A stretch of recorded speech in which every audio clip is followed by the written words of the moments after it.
Inshallah, we continue our weekly tafsir of Surah Al-Baqarah today we'll be covering from verse number 68, hopefully up to verse number 71. So, as you know, in the Quran, Allah subhanahu wa ta'ala, one of the lessons from these verses that we'll be covering, and you know, it's the story of when Musa alayhi salam, he said that Allah commands you to slaughter a cow. And this is the name of the surah, Al-Baqarah, which is named after this incident. As you know, that when it comes to the commands of Allah subhanahu wa ta'ala, no matter what He commands us to do, there is always khair, there is always good, there is always benefit. It's always goes for our side.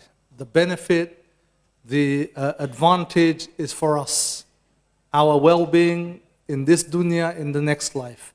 There can be nothing better than obeying the commands of Allah subhanahu wa ta'ala. When Allah subhanahu wa ta'ala commands us to do something, it's for our benefit. Ibn Abbas radiallahu an, he said that whenever you see in the Quran, Ya ayyuhalladhina amanu, when you see these verses beginning with these words, Ya ayyuhalladhina amanu, meaning, oh you who believe, Allah subhanahu wa ta'ala is calling, he said, pay attention, listen up.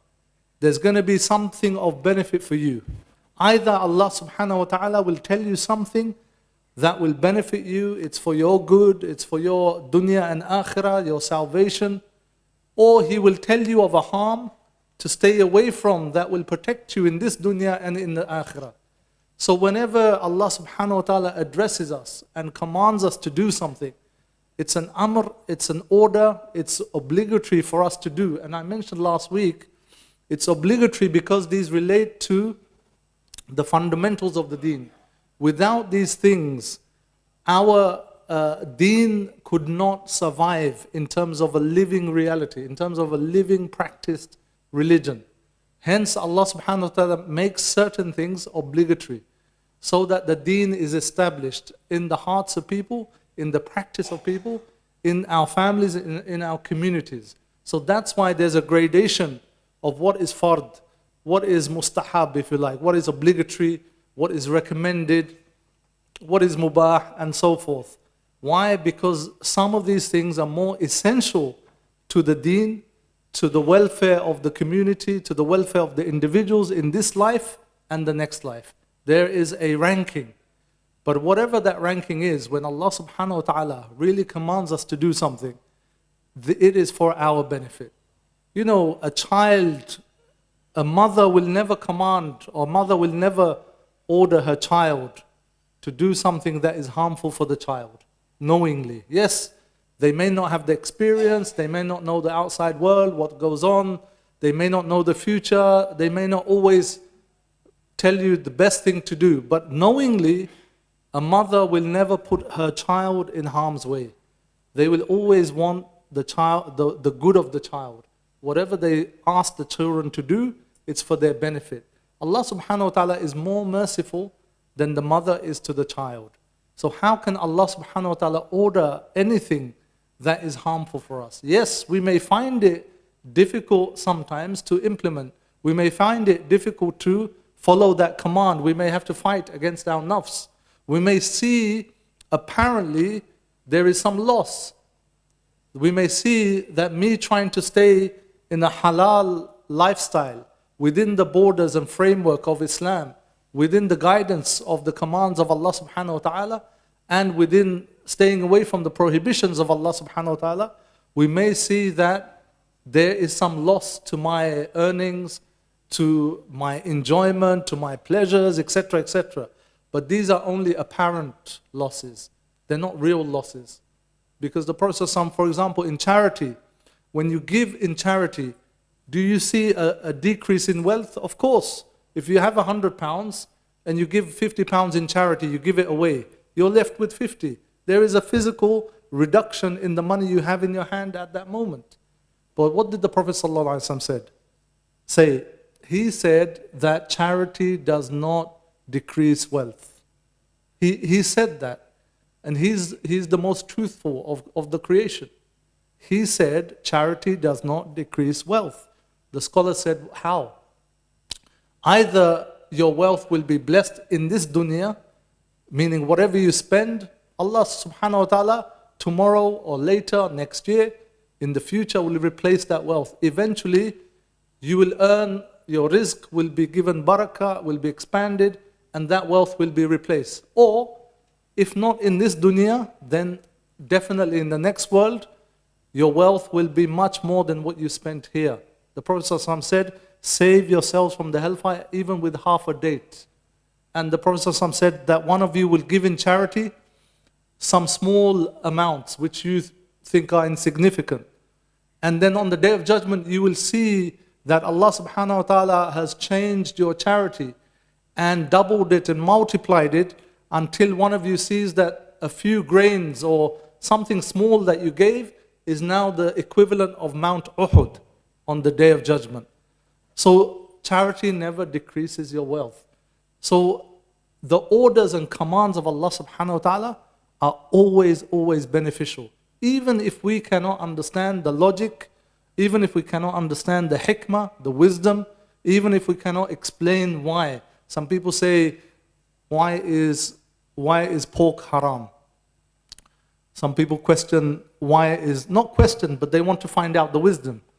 Why is alcohol haram? So when you explain the deen to others and non-Muslims, people look for these kind of wisdoms, logical answers, reasons that human beings can understand and make sense of. But the first position of a believer has to be that Allah subhanahu wa ta'ala commanded us, therefore, we do it without questioning, without thinking, without looking at why is it so in the first instance. The first reaction should be, Allah subhanahu wa ta'ala said it, I have to do it, and definitely without a shadow of doubt, there is benefit in it for me, in my life today, in this dunya and in the akhirah. Later on, if there's other wisdom that Allah subhanahu wa ta'ala reveals, or the Prophet sallallahu alaihi wasallam reveals to us, or is discovered later, these are additional, that's fine. But know that there will be benefit for you in this dunya and akhirah. Whichever of the commands of Allah subhanahu wa ta'ala has made in the Sharia, it's all for our benefit. And I've mentioned this many times. The scholars of usul who look at fiqh and the principles of jurisprudence and everything, they summed up the whole of Sharia and they said the summary of all of these rules, all the many rules you have to do with ibadat, to do with fasting, salah, zakat, hajj, to do with how you do business, inheritance, marriage, food, drink, dress. All of these hundreds and hundreds of rules, you can summarize it in one sentence. The attainment of benefit and the avoidance of harm. You can summarize it in one sentence. They said this is the maxim, this is the purpose of Sharia, this is the purpose of all the rules. And they said even this sentence, you can summarize it as, attainment of benefit. Because if you avoid harm, that's beneficial to you. So everything, know that 100%, the Sharia is not here. The rules and guidance of Allah subhanahu wa ta'ala is not here for no reason.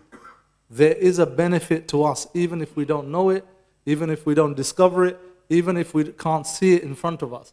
There is with a certainty, there can be nothing better than the commands of Allah subhanahu wa ta'ala. There can be nothing worse than doing that which Allah subhanahu wa ta'ala has prohibited. There's definitely a harm there. There's definitely a danger there in this dunya and in the hereafter. This is the correct understanding of Islamic guidance, of Sharia. This has to be the foundation. What happens here is, in these verses, Musa alayhi salam, he comes with this command of Allah subhanahu wa ta'ala. As we mentioned last week, he said, Allah has commanded that you slaughter a baqarah, a cow. What is the reaction? What is the reaction? Allah subhanahu wa ta'ala says that they respond. We covered the verse last week when Musa alayhi salam first said that وَإِذْ قَالَ مُوسَى لِقَوْمِهِ, when Musa said to his people, this is verse number 60 8. Inna Allah ya'murukum an tadhbahu Baqarah. We covered this last week. That recall when Musa said to his people, indeed, certainly Allah subhanahu wa ta'ala has ordered you to slaughter a cow. And we know what they responded. They said, are you taking us for a ride? Are you taking us for a joke? Is this some kind of a joke? And Musa alayhi salam, he says, أعوذ بالله أن أكون من الجاهلين. I seek refuge in Allah from becoming of those, from amongst the ignorant, of those amongst the jahil people who have no knowledge. Then from this week, they then responded. They said, قالوا ادع لنا ربك يبين لنا ما هي. What did they respond? They said, call your Lord. قالوا, they said, ادع لنا. Call your Lord. ادع لنا. ربك. Call your Lord. They didn't say call our Lord. They didn't say ربنا. They separated. Musa alayhi salam, they're almost saying, you go and ask your Rabb, your Lord, as though he's not the Lord of these people. They're already separating, making trouble. So they said, go and ask your Lord. Udu'u, the word dua, here, obviously, when we understand the word dua is to make dua, to call Allah subhanahu wa ta'ala in prayer. Or it could mean to call somebody who's far away. You call someone who's far away, you call them.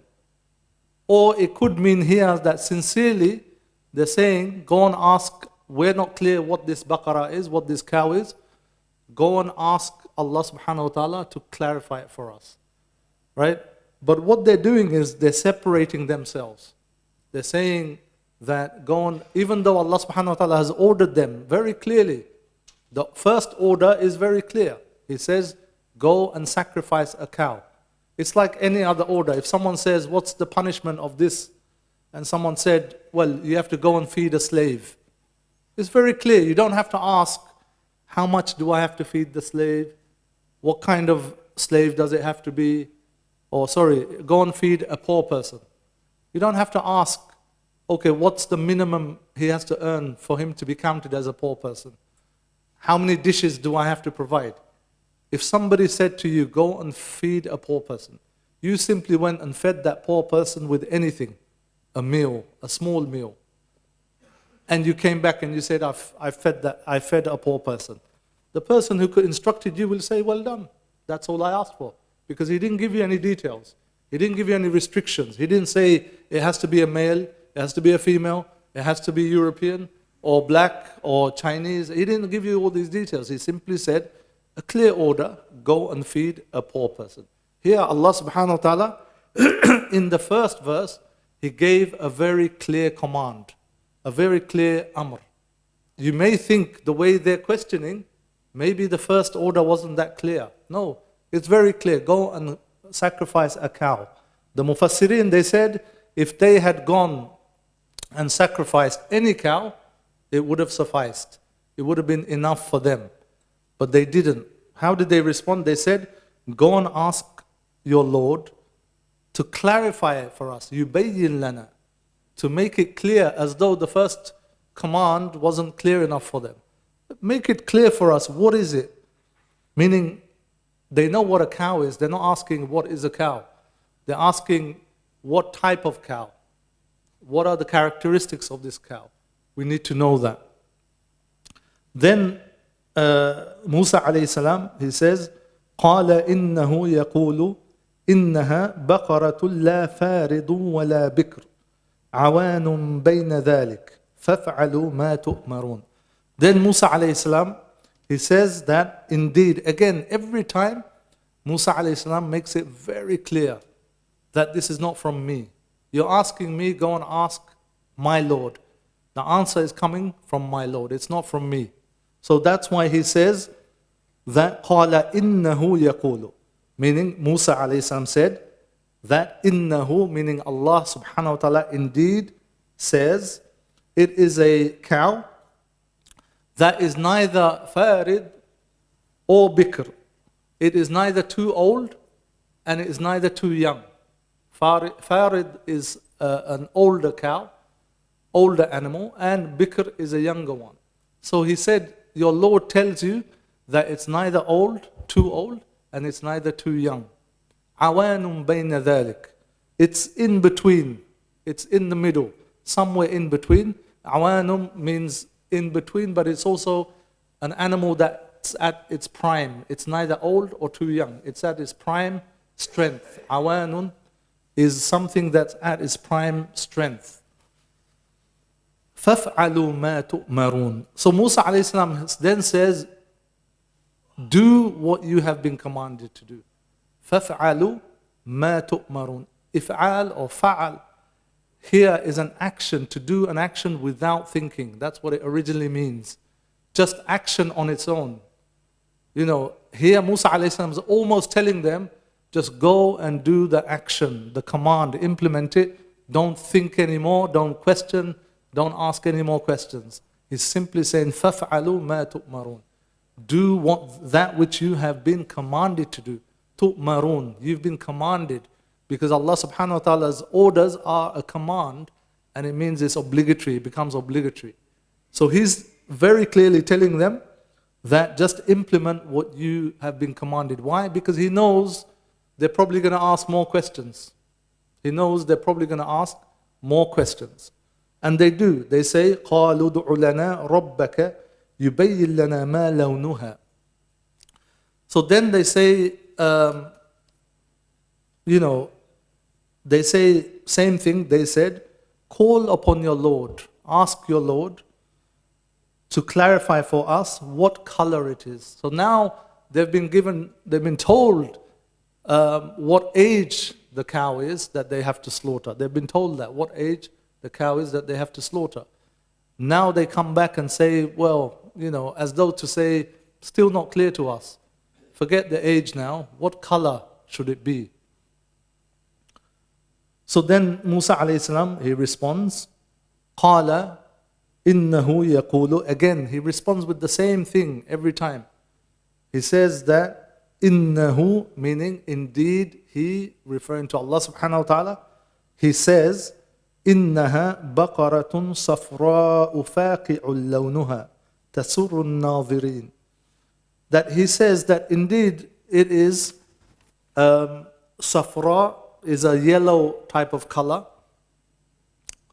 And then فَاقِعُ لَوْنُهَا. It's not just any yellow, it's a brilliant yellow. Right? The texture is deep, it's a deep yellow. فَاقِعُ لَوْنُهَا تَسُرُّ النَّاظِرِينَ. It pleases those who see it. It pleases the beholders. So it's a brilliant yellow color. It's not obviously exactly the yellow we know, but amongst cows you'll see they're almost yellowish, brownish, probably closer to that, or yellowish, whitish, closer to that. There's different explanation for it. But anyway, he's told them exactly what type of color it is, and even given an extra characteristic of what it looks like.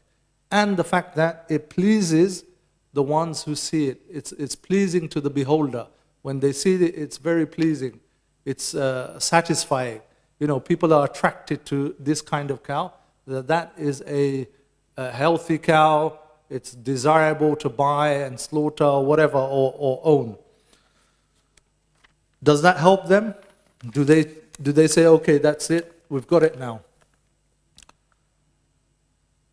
They respond by saying, قالوا ادع لنا ربك يبين لنا ما هي إن البقرة تشابه علينا وإنا إن شاء الله لمهتدون. So now they come back and say that call upon your Lord for us to make plain, to clarify again, what is it? ما هي إن البقرة تشابه علينا. That indeed the cows are all similar to us. You said yellow, you said old, not too young, in between. But to us, all the cows, they look very similar. There's many cows who are in between.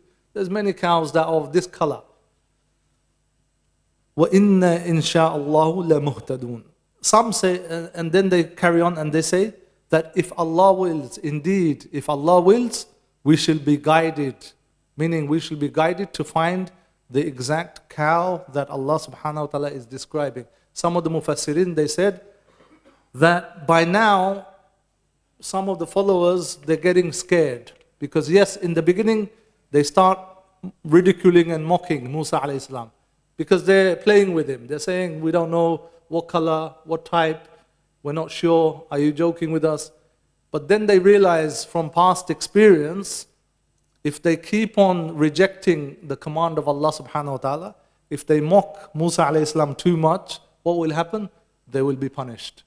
So now a sense of, some mufassirin say, here they're showing a sense of fear now.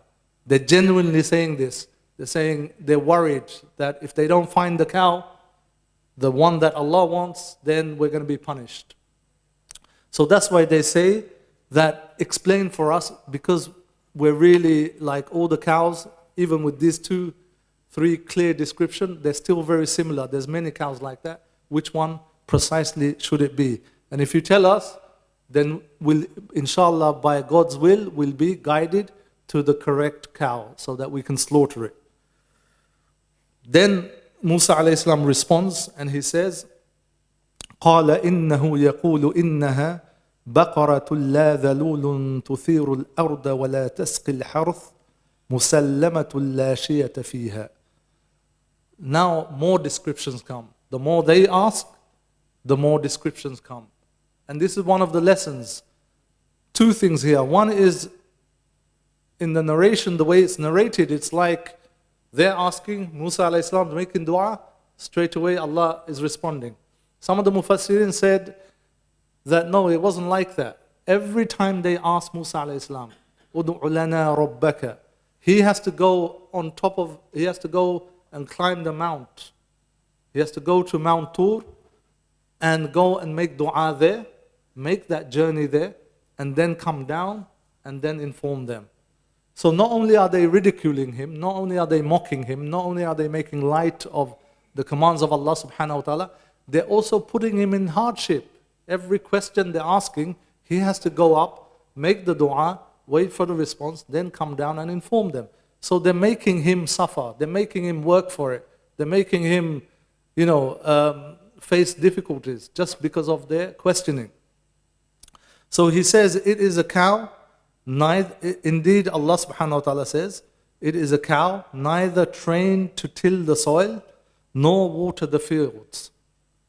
So it's not a cow that's been trained to work in the fields or till the soil. It is sound, having no blemish in it. There's 2 things here. They said, musallama and la shiyata fiha. Musallama, they said that it's safe, it's sound from any defects. This is a cow, it's neither old, it's neither too young, it's middle. It's of a brilliant yellow color. It's pleasing to the eye, it has no defects. There's no visible defects in the cow. Not only that, its color is such, it's not mixed with any other color. It's the same color throughout. There's no other color mixing on the skin of this cow. Others said it means the same thing, simply there's no aib, there's no defects throughout the cow. So what's happening here? We can see from the first order, it was just slaughter a cow. If they went and slaughtered any cow, black, red, yellow, white, brown, it would have sufficed. Old, young, they would have implemented it, finished. The more they ask, the more conditions Allah subhanahu wa ta'ala puts on them. And it makes it difficult. And this was one of the characteristics of the Sahaba, that they said, some people say out of the whole Quran that was revealed 23 years, thousands of verses, Quran covers many different topics, hundreds and hundreds of different topics, different incidences.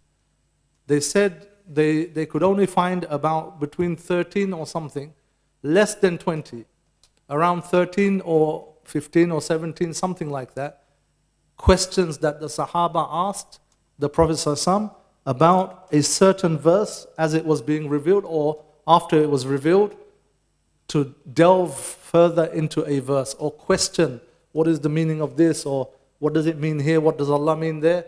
They only asked around 13 to 17 times. They didn't used to ask unnecessary questions. This doesn't mean we can't ask. They said the cure of ignorance is to ask. Yes, when you learn, you ask questions. That's how you learn. But the difference here is you don't ask unnecessary questions. You don't make unnecessary inquiries where it's not needed. Where something's very plain and clear, you don't need to ask more and more and delve into unnecessarily. One of the times the Prophet ﷺ is reported to have said that Allah subhanahu wa ta'ala has made Hajj fard on you. Hajj fard on you. And then one of the Sahaba said, he asked a question. He said, is that every year or is it just once in our lifetime? Is that every year? And he said, if I had said every year, then it would have been every year. Meaning, even there, the Prophet ﷺ didn't like for the Sahaba to ask a further question. Because the plain meaning is, it's fard on you. You do it once, you've done your fard. That's the plain meaning. So, and always the Sahaba had the respect. They had the adab.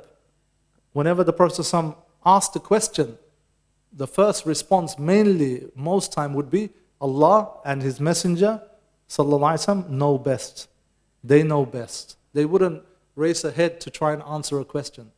So the adab and the culture of the Sahaba was that they understood, they listened, they took it in, they comprehended, and they avoided asking too many questions. And this is also a lesson even in fiqh, even any matters. Don't ask too many unnecessary questions, especially things that haven't been detailed, which may harm you. And Allah subhanahu wa ta'ala says in the Quran that not to ask too many questions, that if the answers were revealed, it may harm you, whilst the Quran is being revealed. So whatever the Prophet, as the Quran says, whatever the Prophet gives you, take it. Whatever he prohibits you from, stay away from it. And you do your best, you implement as best as possible whatever the Prophet teaches us. So this is the bad habit of a group of Bani Israel who are constantly asking more and more questions. What is the reason they're doing this? To avoid implementing the command. Simple as that. Because, if somebody gives you an order and you want to frustrate them, you want to delay from having to do it, you simply ask questions back. Someone says, go and get me something, and you want to delay that, frustrate it, you'll say, what size, what color, which shop, does it, what weight, You ask more and more questions. You delay your implementation of his request. And this is what they're doing. They're simply asking more questions, and Allah subhanahu wa ta'ala is making it more difficult. The more they ask, the more difficult it is to find this particular cow. Now, they have to find a cow that fits all of these descriptions. Then, what do they say after this final description? What do they say? They say, قالوا, they say, الآن جئت بالحق. قالوا الآن جئت بالحق. The plain meaning is that they said, now, to Musa alayhi salam, now you've come with the truth. Now you've come with the truth. This is one meaning. So it could be that they are mocking him and they're claiming that what he came with before, what he was asking before, was opposite of truth. It wasn't really what God commanded. So this is clear kufr. This is clear kufr. To claim that a messenger came with something or informed you about something which isn't the truth, this is clear kufr. It's rejection of the messenger, it's rejection of Allah subhanahu wa ta'ala's commands. So one meaning is they could be questioning him in that way. The other meaning is that when they say haqq, قَالُوا الْآنَ جِئْتَ بِالْحَقِّ, they mean that you've now provided us with a very clear answer. Before it was haqq, but it wasn't clear to us. It wasn't detailed. We didn't have all the characteristics. We didn't have all the details. We didn't have the specs. for this cow. Now you've clarified it for us. It's become very clear. This is second meaning. It could mean that as well. But then Allah subhanahu wa ta'ala says, فَذَبَحُوهَا وَمَا كَادُوا يَفْعَلُونَ. So then they found such a cow, and they slaughtered it, but Allah subhanahu wa ta'ala says, وَمَا كَادُوا يَفْعَلُونَ. It's almost as if they didn't do it. They were almost on the verge of really not doing it. It's almost as they might as well not have done it. After, the command came with the first command, then they questioned more, they ridiculed, they tried to avoid. You might as well not have done it. After all of this 3-4 times, going to Musa alayhi salam, asking for more and more clarification, it's as though they did it begrudgingly. They didn't race to implement the commands. And this is what Allah subhanahu wa ta'ala loves, that when He commands, the believers race straight away to go and implement. This was the characteristics of the Sahaba. When they heard the command of Allah subhanahu wa ta'ala or the Messenger sallallahu alayhi wasallam, they would do it straight away. One time a Sahaba was coming from outside of the masjid, and in the masjid the Prophet sallallahu alayhi wasallam, it's reported that he was doing a bayan, he was teaching or advising a group of the Sahaba, and he asked somebody to sit down. He asked them, sit down. The Sahaba who was outside of the masjid, he heard the command of the Prophet ﷺ to sit down. He sat down straight away outside the masjid. This is how the Prophet ﷺ commanded people, but this is how the Sahaba implemented the commands of the Prophet ﷺ straight away, without hesitation. We all know about the command of the tahrim of khamar, the wine becoming haram. What did they do? People who were middle of drinking, they spat it out straight away. Straight away. This is how the Sahaba were. In Salah, the Qibla has changed. They didn't think, let's finish. Since we started, we'll finish. No, in the Salah, they changed the Qibla. This was the Sahaba. When they hear something, they race to implement it straight away. One of the Sahaba at the time, the Prophet was collecting money for battle, and they needed the money. They needed more resources, and people were bringing different things. People, as we know, Abu Bakr, Umar radiallahu anhu, we know the competition between them. But there was one Sahaba who all he had was a garden of date palms. This is his business. That's all he had. His family used to live in that area, and the dates that were growing on the tree, that was their business. That's all they had. That is what their means of earning was. That's their food as well as means of earning. But when the Sahaba heard the call of the Prophet, some say it's also to the verse that Allah subhanahu wa ta'ala revealed, that none of you shall be true believers until you spend of that which you love. It's after this verse, the Sahaba went and announced to his family that whatever you have of dates, put it back. I've indeed sold this garden. Straight away, he goes and sells this garden.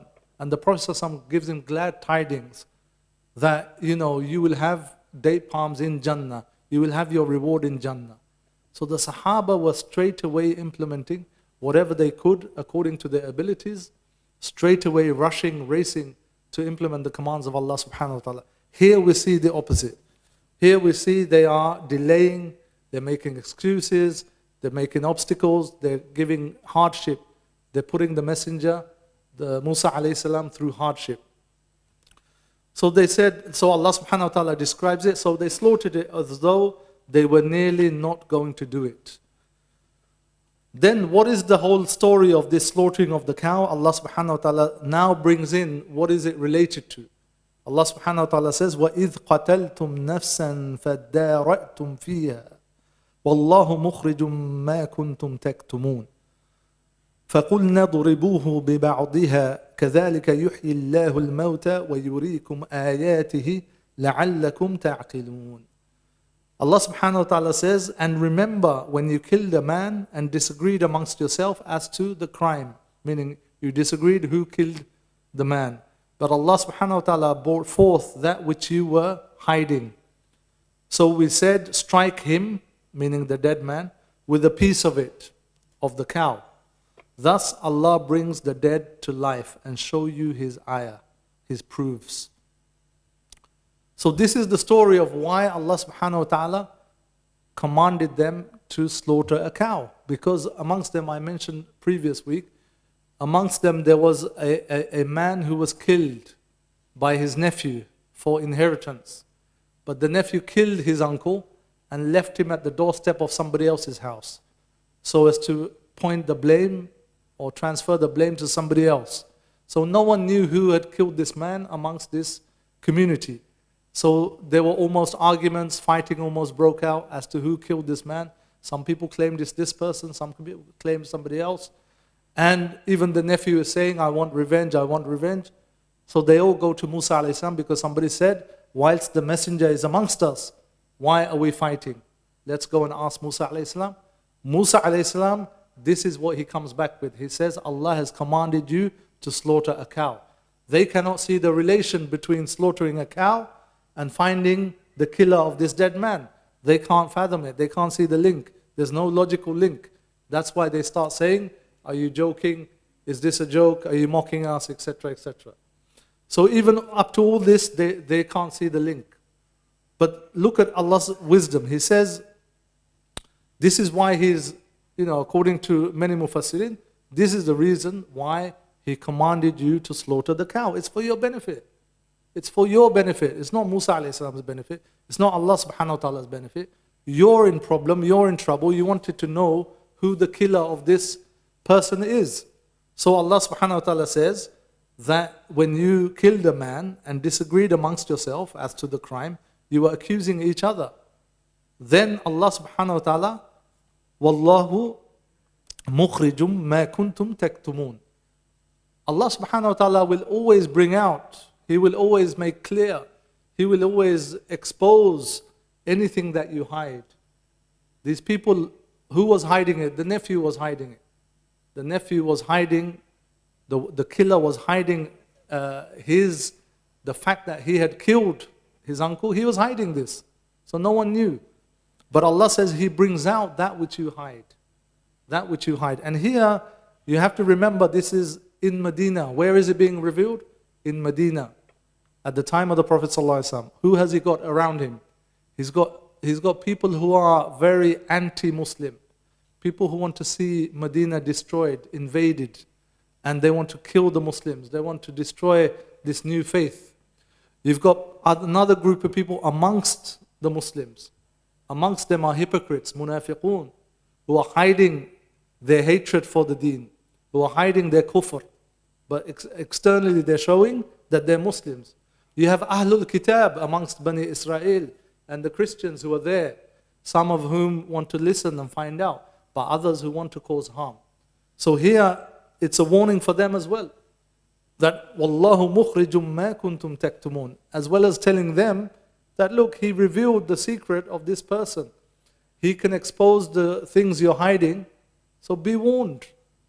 You're hiding your hypocrisy, be warned. You're hiding your planning and plotting against the new faith, against this small group of believers, be warned, Allah will expose that which you are hiding. Then Allah subhanahu wa ta'ala says that فَقُلْنَا ضُرِبُوهُ بِبَعْضِهَا. Then Allah subhanahu wa ta'ala said, we said that strike the dead man with a part of this cow. With a part of this cow. And they did that. The story is that they did that. The man came back alive and he said who his killer was. So that's the miracle given to Musa alayhi salam through this slaughtering of the cow.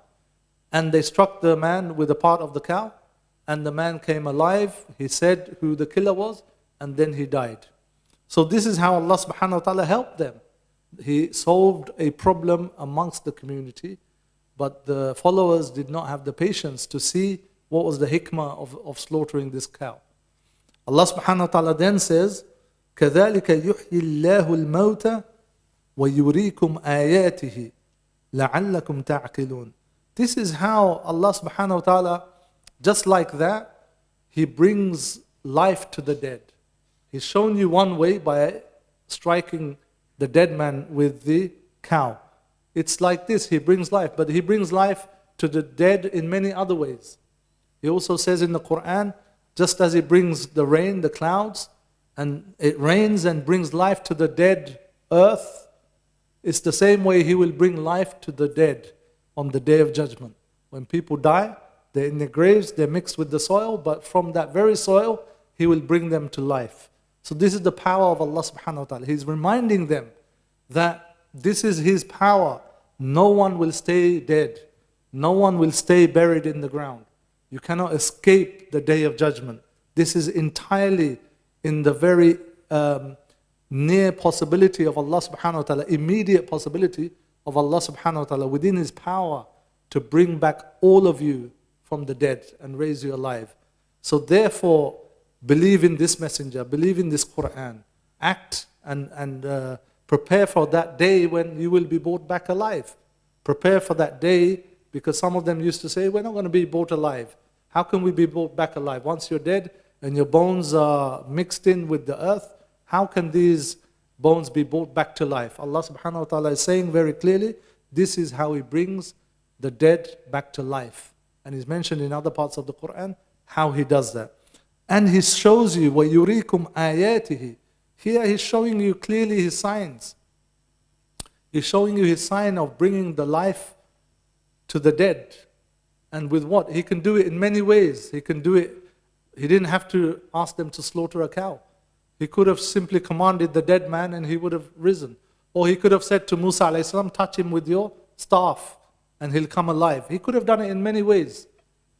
But this is what you should reflect on, that Allah subhanahu wa ta'ala is showing you His sign. It's a miracle that this messenger is speaking the truth. And just like Musa alayhi salam, this Prophet Muhammad that you have in front of you, O Bani Israel, this messenger you have in front of you is just like Musa alayhi salam. Just like he showed him his miracles and he brought the life from the dead. So Prophet Muhammad sallallahu alaihi wasallam, he's been given miracles. He is a true messenger. And he brings, the Quran said he brings the dead to life too, through the Quran. It's the Quran that brings people to life. People who are walking around physically, they are dead. As the Quran describes, أَوَمَنْ كَانَ مَيِّتًا أَوَمَنْ كَانَ مَيْتًا, that the one who was dead and then فَأَحْيَيْنَاهُ, and then we brought him to life. With what? Through the Quran. Is he the same and he walks amongst the people with light? Is he the same as the one who is groping, lost in the darkness? So the Quran is that which brings life to the dead. The Prophet ﷺ, he has this Quran. He's amongst you. He will bring life to the dead hearts. But not only that, his miracles are just like the miracles of Musa alayhi salam. His messengership, his position with Allah subhanahu wa ta'ala is the same mission as Musa alayhi salam and all of the messengers. Just like I proved with Musa, Allah is almost saying to Bani Israel and all those around him in Medina, just like I proved the messengership of Musa alayhi salam and his truth through this miracle which he showed you, I shall do the same with Muhammad sallallahu alaihi wasallam. It's no difference. So take heed, take lesson, believe in this messenger. And remember, Surah Al-Baqarah is about establishing, one of the things is to do with Iman, but Iman specifically establishing the authenticity, the validity of the messenger of Muhammad sallallahu alaihi wasallam. Because in Medina you have two big groups of people. You have Ahl Kitab, amongst them Christians, and Bani Israel, the Jews in Medina, who are going to either oppose or reject the fact that this is a messenger sent by Allah subhanahu wa ta'ala. That Muhammad sallallahu alaihi wasallam is an authentic, valid messenger. They will oppose this or ignore it or reject it. But Surah Baqarah is all about establishing this point, that here is a messenger, I sent messengers before, and this is also a messenger. And you need to have faith in his authority, in his messengership. So this is what Allah subhanahu wa ta'ala is talking about mainly throughout Surah Al-Baqarah, to establish the position of Muhammad sallallahu alaihi wasallam as a final messenger, and that everyone needs to have faith in him. And it's also the changing of the qibla, the changing of the responsibility. Since he is the final messenger, then the changing of the responsibility from Ahlul Kitab gets transferred to the believers, to Muslims who are following Muhammad sallallahu alaihi wasallam. So the qibla changes, the responsibility of preserving the book changes, the responsibility of giving da'wah, spreading this word, preserving this deen changes. It comes on to the responsibility of the believers. So this is what Surah Al-Baqarah is about. Inshallah, next week we'll cover from verse number 74 onwards, inshallah. So the main lesson, just to summarize, is that the command of Allah subhanahu wa ta'ala, it's always beneficial for us.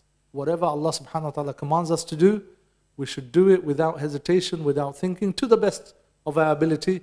Nobody is an angel here, nobody can do everything that Allah subhanahu wa ta'ala, but we must have that attitude, we must try, we must make effort, we must have that frame of mind, that it's a command from Allah subhanahu wa ta'ala, therefore I have to do it. There must be some definite benefit in me implementing the commands of Allah subhanahu wa ta'ala.